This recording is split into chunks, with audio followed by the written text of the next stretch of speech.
ওরে আসছে আমার জন্টিক্স, কিন্তু মালটা তোর জন্য না। এই মাল কারে বলছ রে? আরে ওইটা না, তোর হাতের ওটাকে বলতেছি। জায়গার জিনিস জায়গা মতো দিয়ে দেয়।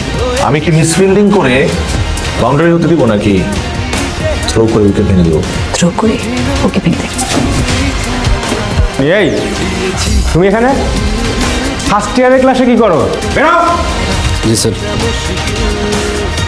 নতুন ভর্তি হয়েছো? জি স্যার। নাম কি তোমার? অবন্তী। এত দেরি করে ভর্তি হলে যে 3-4 মাস লেট হয়ে গেল না? স্যার সমস্যা নেই, আমি ওর মধ্যে থেকে পড়াবো। না না, তুমি টিচার্স রুমে এসো, আমি তোমাকে আলাদাভাবে বুঝিয়ে দেবো। এই কি আমাদের তো কোনো টিচার্স তুমি বুঝাই দেন? জি sir. Behave yourself. Okay sir. এই যে মিস, আপনি যে আমাকে পাত্তা দিচ্ছেন না, আপনি জানেন আমি কে?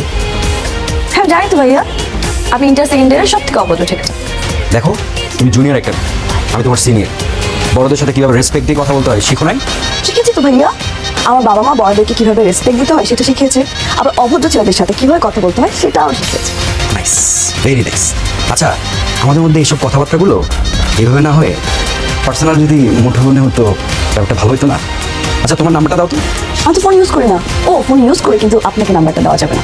আমি বুঝতে পেরেছি আপনি আমাকে যথেষ্ট পেন দিবেন। আর আমি তোমাকে কোনো পেনই দিব না। লাল পিঁপড়া যেরকম ছোট্ট ছোট্ট কামড় দেয়, আমি ঠিক তোমার সাথে সেভাবেই থাকবো। আর হাঙর যেভাবে বড় বড় কামড় দেয়, আমি ঠিক তোর পাশে সেভাবেই থাকবো। কে? তোর মতো রাক্ষসের কাছ থেকে আমি প্রোটেক্ট করবো।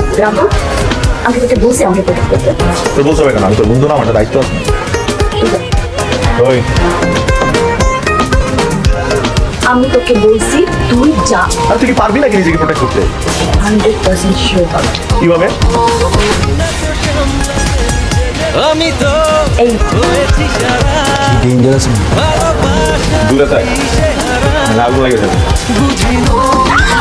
স্যার মাফ করে দেন স্যার, আমি তো বাইরে প্রকৃতি দেখতেছিলাম। কলেজের বাইরে প্রকৃতিটা কেমন ছিল দেখতেছিলাম স্যার। আচ্ছা মাফ করে দিলাম, যা।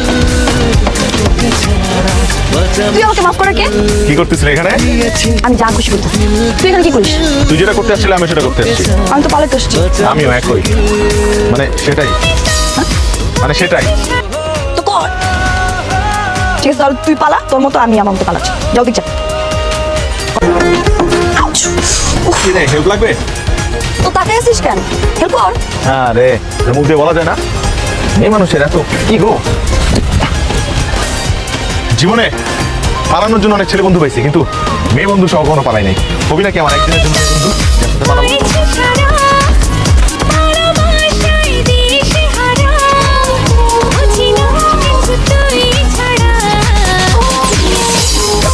তুই এগুলো মারামারি করিস?